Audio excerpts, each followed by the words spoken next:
Salutations. Welcome back to I Speak and Not Preach with Joe on this beautiful day. Today's good word is 2 Corinthians chapter 7, verse 1. And it says, "Since we have these promises, beloved, let us cleanse ourselves from every defilement of body and spirit, bringing holiness to completion in the fear of God." Again, since we have these promises, beloved, let us cleanse ourselves from every defilement of body and spirit, bringing holiness to completion in the fear of God. Meaning that, why do you fear? What is the fear of God? That you don't receive the promise of life, the promise of restoration, the promise of redemption, the promise of eternal life, right? So without God, these promises are not prevalent and you are not due of them. So if you stay wicked in spirit and in action, then these promises are stripped of you. As it omits in the Bible, that a man that is knowingly sinned, the blood shall not cover. So,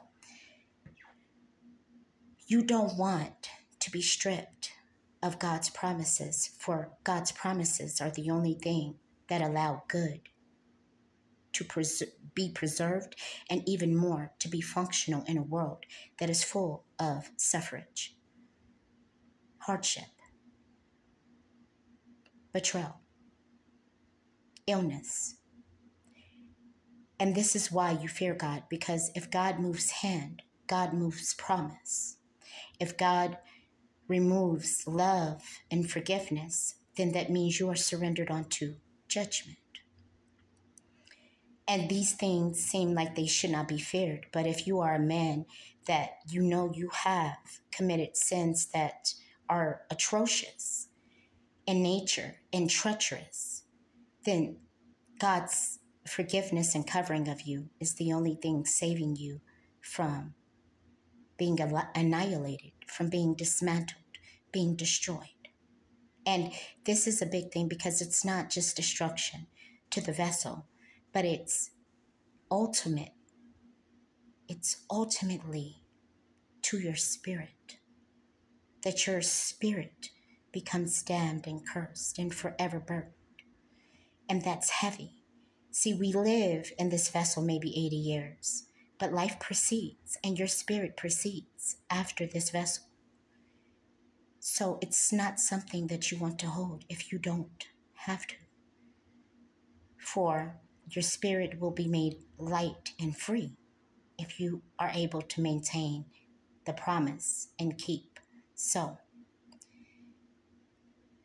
don't look at life as it only belongs to the flesh. The flesh is what houses the spirit and allows you a living experience, and even more, a soul's experience, so that you can regain and reclaim. But when you lose the flesh, if you did not care for the spirit, you are forever lost.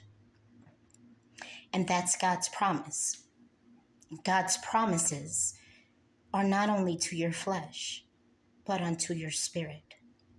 So go get them, appreciate them, and work diligently to maintain them, for they transcend after flesh.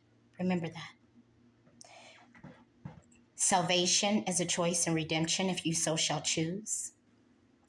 I speak and not preach. Please feel free to like, share, and subscribe. And goodbye. Good riddance, says the good Lord. Enjoy your day. And thank you for allowing me to share. Thank you again.